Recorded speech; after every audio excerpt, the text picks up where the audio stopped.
Hello, my name is Derek. Welcome to Kelly Mountain Woodworks.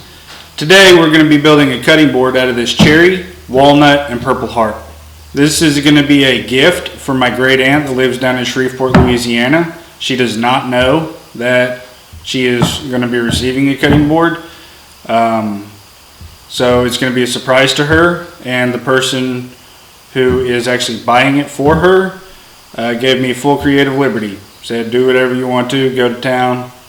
Which next to here's the money I owe you is the best thing you can tell a woodworker, in my opinion. So I love getting to design stuff and then see the customer's reaction to the final product. My design that I'm kind of thinking about in my head for this cutting board is we're probably going to do the cherry and the Purpleheart in the middle of the cutting board and then walnut on the outsides.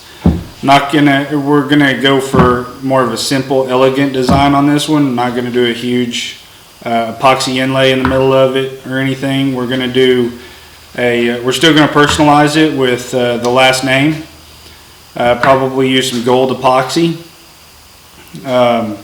and just do a simple, small last name in the bottom right-hand corner of the cutting board. So stay tuned, and we're gonna get started.